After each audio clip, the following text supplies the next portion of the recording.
Hello, welcome to Culture Vultures. I'm your host, Sandy Frye. Our creative producer is Nancy Cole, and this is a program that examines art and culture all around Tampa Bay. 2014 has entered with a great deal of energy in the arts. There are new facilities, there are new programs, and we're fortunate enough to have two people who represent that with us today. Georgia Mayhew, welcome. You are the director of the cultural facility at Ruskin, but serving the South Shore. I want to make that very clear. Right. How did it happen? Wow. Okay. In 2010, the Hillsborough County was abandoning this firehouse, and a group of residents in the South Shore region, two of them artists, Dolores Coe, Bruce Marsh, and Sandy Council, who is very active in the Ruskin Community Redevelopment Foundation, went to the county and said, look, we need and we would like to convert that firehouse into a cultural center. And they convinced, with the help of Commissioner Sandy Merman, the rest of the commissioners, what a viable opportunity this was. And so the renovation began. Limited programming began in 2011, and it was in a facility that wasn't quite finished. The bays where the fire trucks had previously stood were still open. It was not air conditioned, but we were able to have such artists come and visit, such as Sarah Peaty, Carl Weiss, and a number of others that came for workshops that involved the community in the South Shore area. Mm-hmm. Wow. And in 2013, we actually, in July, received our letter of completion after the county really generously put in $160,000 in the renovation. We actually opened our doors in September with a wonderful ribbon cutting and went full steam ahead with programming. And the programming includes what? Well, the programming and the mission is that we are here to serve all residents in the South Shore, and that is Apollo Beach, Riverview, Ruskin, Waimama, Sun City Center, and Gibsonton. It's quite a broad area. When I took over the position, the first position as executive director on May 1st, previously I had taught art in Waimama, and I did not realize till I took this position that there are now 13 schools in that area, and we partnered with this region and with Hillsborough County. And so when I came back to Tampa about 13 years later, that whole region has grown significantly, and now with Amazon coming in and several other new businesses coming into the area, we're very excited, we'll be part of that economic development. You bet. Programming is for all ages, all diversities, and as I said, our partners are expanding. Well, it's an interesting thing that you can partner with existing theater groups, for example, artists and so forth, and musical and dance facilities. And we have someone who is partnering with you, just finished partnering with you. And that is Brendan Reagan, who is any one of a number of characters in The Iliad, presented by the Guerrilla Theater. They have just finished a stint at the Ruskin Cultural Center, and will be going to the Springs Theater. The Guerrilla Theater, of course, is behind all of this. It has performed before in the Springs Theater, actually presenting a show which was written by a USF theater major and has received tremendous amount of attention in the last couple of years. But you have what I think is the most daunting and challenging role. You are all by yourself, and you are many, many people. Tell us first about the Iliad. All right, well, I think I want to be clear real quick. The name of the production is actually An Iliad. So it's not just a retelling of the story that we've all heard, Right. Homer's Iliad. Of course, it's just a one-man show. It's one timeless, ageless poet who has seemingly lived since the Trojan War, and he has continued to recount this story through the generations. So he comes out and he begins by speaking ancient Greek, but then as the play goes on, you realize that he's sort of cursed in a way, almost Sisyphean in his relentless pursuit of this story. He has to tell it. He's bound to the story in a lot of ways. And it's sort of the behind the scenes of the Trojan War.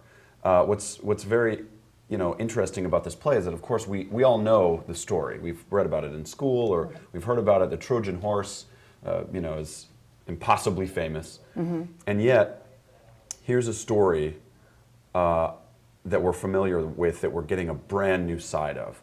It talks about all the small moving parts, this one decision leading to this anger, or this jealousy, or this pride, which cause a number of repercussions. Right. So it's a really interesting take on a well-known story. So people who are really familiar with the Greek and are Greek enthusiasts, I think are going to get a kick out of it because it's a new spin, and people who aren't are just going to get a really cool story. So I think it's broad. It's got a broad appeal. Right. Well, it's very interesting that so much of Greek theater is viable today, whether or not you bring it up to date and give it some parallels or not. And I think for one reason, it's because the Greek gods are awfully close to being humans, with the exception of their powers, of course. Yeah. And the things that bothered them or delighted them or confused them are still confusing and delighting and angering people today. Just as Shakespeare's plays, all about war, all about power, and so forth, are issues that continue. Yeah. And in a way, by making that bridge, you bring them to life again. Yeah. And make them very valid and so forth. And the gods do make an appearance in this production of an Iliad, here and there. Right. And they're always there to meddle. Oh, yes. They're very fickle, just like That's you another said. human. Yeah, they're human. There's one section that talks about how the gods couldn't allow the war to end because they were having such fun with it. And so I think that's, Right. a little bit of a human quality as well. Yes, and rather timely, Yeah. as a matter of Yeah. fact. Well, you have a master's degree in theater from FSU and the Oslo rep. And before that, went to Colorado University. University of Colorado at Boulder, yeah. Right. Tell us a little bit about how you went from there to New York, where you currently live, and obviously to Baltimore in between, Yeah. and other places. Well, it's a long story, but I'll boil it down. So I got my bachelor's degree straight out of high school. I went to college, and then immediately took a job touring. So right away I was working as an actor, and what I realized was so I got fortunate, but while I was doing this year-long tour, I thought the last thing I would want to do is stop working, and I think I was not ready to throw myself to the wolves in LA or New York just yet. And this idea was knocking around with a few of my other classmates from the University of Colorado. We started a theater company called Single Carrot Theater that's in Baltimore and still thriving today. They just got their brand new beautiful space in there. They've got more staff members than ever. So the company, all these years later, is working. And so we started that company to create work for ourselves, which is a really viable opportunity for young theater artists. And I don't think that many actors know that. They think, well, now I got to go to a big city and roll the dice, so to speak. So I wanted to work there for a while. I worked in the Baltimore, D.C. region a little bit with that company and with others. And then I decided to focus in a little bit even more on performance, because at the theater company we were having artistic jobs, but we were also doing the admin, so I was doing the public relations work and like sending out press releases and things. And it was time to narrow that focus even more, and I decided to go to grad school. and did a series of auditions for programs all around the country. And the FSU Oslo Conservatory checked all the boxes, and they made a pretty aggressive recruitment, and they had the best pitch. It was a really wonderful experience, and anyone who is in this region who's been to the Oslo Repertory knows that it's a top-notch theater. You bet. And you get to be in there every day. You're not on campus, you're in working with the professionals. So that was a really powerful experience. Ultimately, at the end of that, I felt equipped, prepared, experienced enough to go to New York and make it a full lifetime commitment, a full-time job, wake up every day with this being the focus. So, do you find it necessary to have an agent? Yeah, I do. I think it helps. Now, certainly you can get jobs in New York without it, but I'm fortunate to be represented by someone who gets me, and that's good. And it's still early in our process. This is since the summer is when I signed with them. So we're still figuring each other out, but yeah, things are going really well. And that it helps a lot. Quite frankly, they get me in doors that I couldn't get myself in. So yeah, that's what's really important about it. And they hear things that you probably don't hear either. Yeah. Oh, that's amazing. Well, tell us about some of your favorite roles and where they were done, and what they gave to you by way of experience, and maybe not only the experience of being an actor, but maybe an insight into things that comprise human life. I think with every new interesting part, I learn something about myself, because I think there's a misconception that as an actor, you play a part and you transform, you become someone else completely, entirely. And that's partially true, but I think you're always you and not you a little bit. But you have to start with what you have. You have to come to the table with your life experiences. So a good actor is somebody who has lived a good life, I think, and has a big inner world and a lot of relentless creativity. But it's not just, well, I can just go put on a silly voice and I'll change my body and I'll be someone else. You always have to start with your experiences. And so you have to put yourself in every situation that your characters are in. You have to dive into your given circumstances. What if my life were like this? How would I react? Right. I've always loved Shakespeare. I got the chance to play Richard III at Single Carrot Theater. That was an extremely challenging part, playing a villain of that scope, of that magnitude, that much evil. You always learn something about yourself because you do have to justify your actions, you know, in some way. The same went for, playing a character who ended up being a wife beater to some regard in a play called Hot and Throbbing by Paula Vogel. That was a difficult one. I played Killer Joe in Tracy Letz's play of the same name. And I'm drawn to a lot of villains and sort of interesting, rough and tumble, off the beaten path characters. Those are always appealing to me because they've been through something. And their story never ends in a boring way. They never just drift away. No, they don't. They're going to get what they want, or they're going to fail miserably in a blaze of glory. So you always get a really satisfying finish. I think there's something rewarding about being the villain, because if people, I would see people after shows sometimes, they would be like, "Oh, great! Ooh, I don't know, I want to shake your hand," and that's when I know that I've done something. You were successful. Yeah, exactly. Well, this begins with Homer, the ancient. That's right.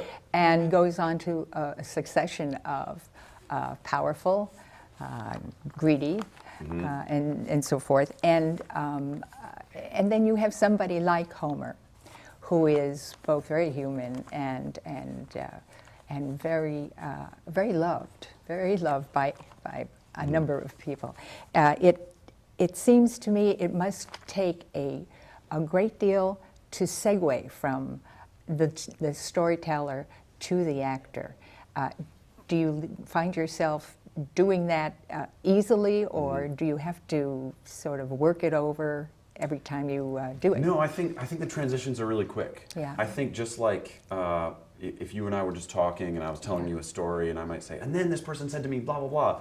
Before I know it, I've become them, because I have to tell you this really interesting part of the story, and there's an urgency. And that natural urgency comes from the desire to tell the story and communicate, rather than, now I have to put on this person for you. So to me, I'm popping in and out of these characters, back to the poet, before I can even really think about it. You know, I've made these decisions before. We've actually, you know, had a lot of rehearsal. We've talked about what has already worked, and now it's second nature. Now it's just like, you know, what's the bigger goal? And if I've got that on my mind, the other stuff follows quickly, Right. I think. Right, and you do add some contemporary language to it too. Well, it's in the script, so I don't Right. add it myself, Well, but of the script by course. Lisa Peterson and Dennis O'Hare includes a Right. lot of modern references. Right. The wait in a shopping line, the guy who cuts you off in traffic. You know, Right. there are Right. things that you will be able to relate to, and it's a modern delivery. So, Yeah. like I said, he begins speaking ancient Greek, but then he right immediately afterwards says, "Well, you know, I used to sing it.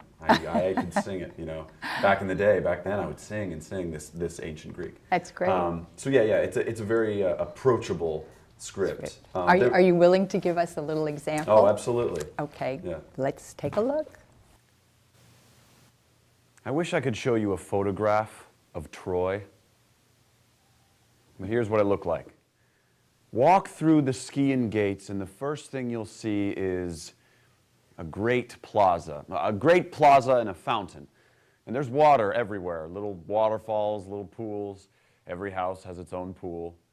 And you hear the sound of water flowing all the time. Now, water is a form of music. And that music mingles with real music, flutes, lyres, singing. And as you walk through, you begin to notice how every house is both public and private. So every house has a private area, but it spills into a common area. So as you walk through, you see everybody, and everybody sees you. They'll often have events. They like to have their concerts, public meetings, and performances of all kinds. And they'll get together and discuss things like, what do we do about the fig tree that's dying? How do we save the fig tree? And then they form a committee and they talk about the fig tree. Oh, and of course, respect for the family. The royal family, King Priam and his sons, they've actually brought Troy peace. They've actually fought off invasions. They've actually brought them a life that's stable. So, what you feel when you walk through Troy is a great sense of calm and a great sense of serenity. This is before the war, of course. Now, the man called Hector, shining Hector, man-killing Hector, Hectoros Hippodamoio, Hector, breaker of horses. It's always so hard to describe Hector. Oh, his little brother calls him a sharp axe or a sharp edge, always cleaving forward. Hector believes in institutions. He believes in family. Hector believes in country. He believes in the army. Isn't it funny how hard it is to describe a good man? Hector is a brave man, but deep down, he'd rather be taming horses. But Hector is the eldest, firstborn, and he's got dozens, I mean dozens of brothers and sisters, more than 50 by various mothers. I can't remember all their names. My God, I would have to look it up. It's all written down here somewhere, but one brother especially, Paris. Every time Hector sees Paris, he can't stop yelling at him. And for good reason, too, because Paris actually thought of a way to make the case that it was better for him to stay inside with the women than go out and fight. And even when he did fight, once, Aphrodite swooped in, grabbed him by the scruff of the neck, wrapped him in a blanket made of fog, and tossed him back into Helen's bed. And he stayed there. That's who Paris was. It's kind of like, oh, you know, but if I go, they might catch me, and then they'll hold me for ransom, and that'll put you in an awkward position. It's better for me to just stay here and live out my days knowing I'm a coward. You know, you couldn't argue with someone like that because he made your case for you. You were like, you are a coward, you know, but he had already called himself a coward, so where were you going to go from there? Everybody always wants to know more about Paris. Paris. Tell us more about Paris. But actually, Paris isn't really that interesting. Yes, I know. He stole Helen away from Menelaus, and he brought her to Troy, and that started the war and everything. And yes, he was so handsome. But he's not interesting. Not interesting to me anymore. That was magnificent and very challenging for you, I'm sure. In that scene, what did you what characteristics were you thinking of to get across?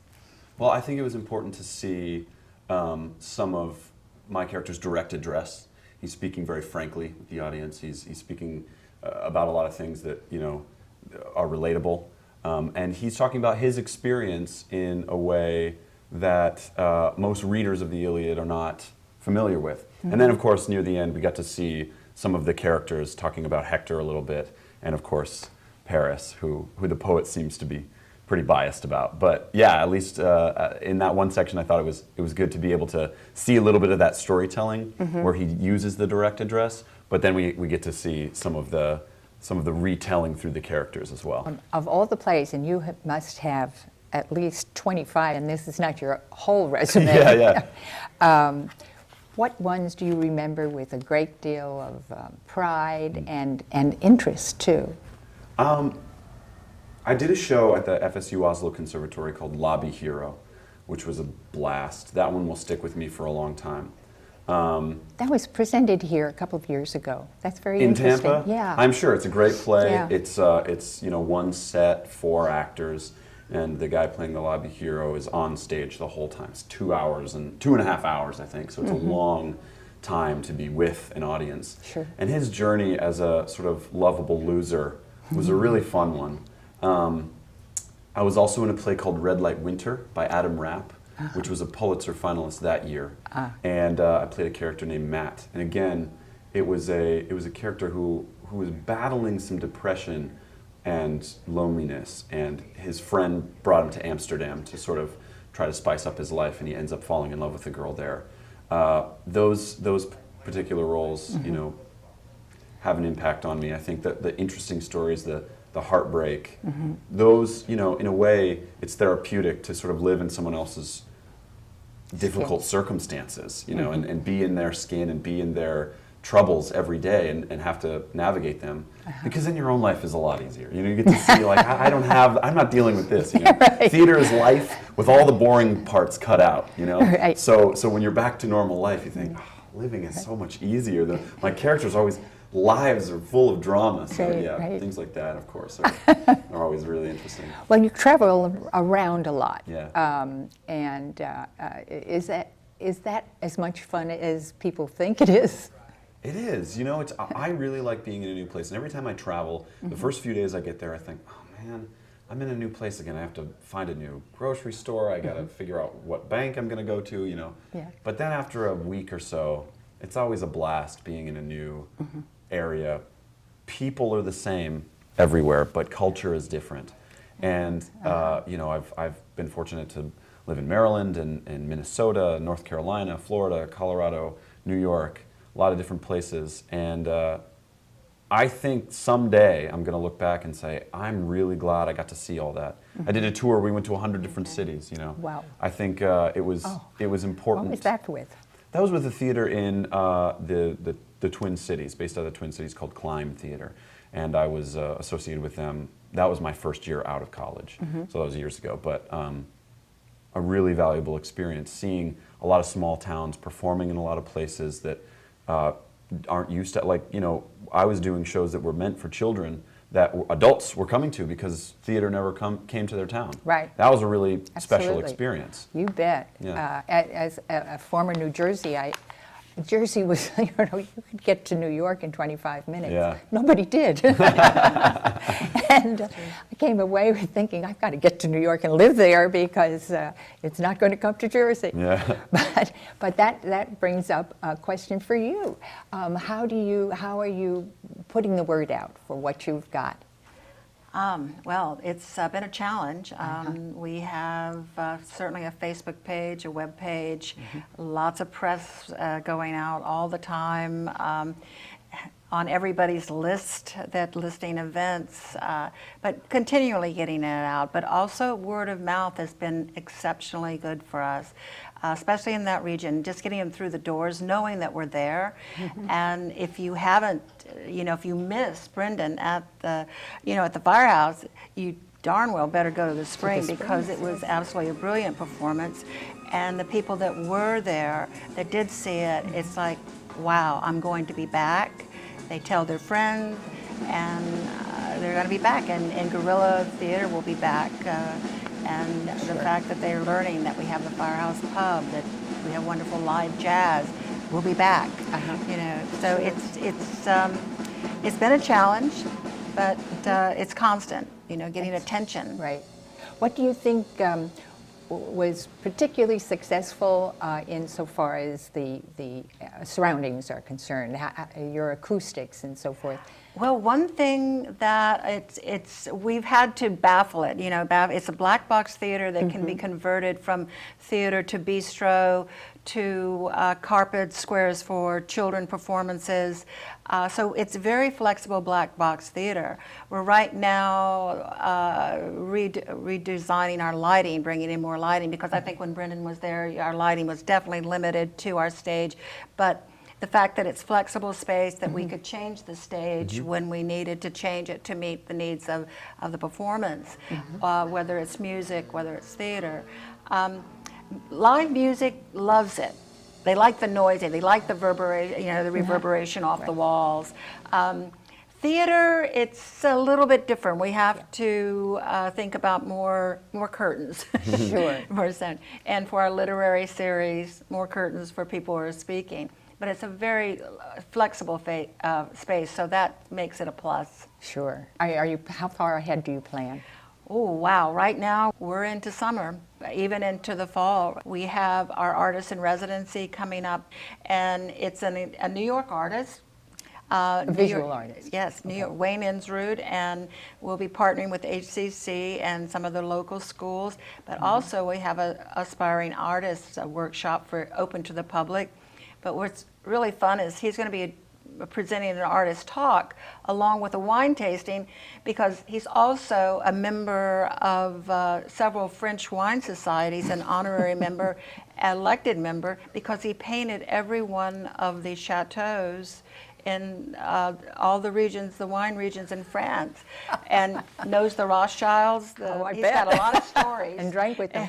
Yeah, I did. And the That's great. Dubout family, and he still designs the Beaujolais Nouveau label for them. That's So great. he's been described as a warm, lovable puppy, but also a fantastic artist. Oh, he sounds fun. It's fun. And you won't believe it, but we're coming to the end of the program. And Oh my gosh, so fast. And I'm so glad to hear the advanced word. Oh, well, do come to the Yeah. Firehouse. Don't forget to go to your computer and get both the Cultural Center, the Firehouse Cultural Center, and the Guerrilla Theater. And thanks for being with us. Thank you. And thank you so much.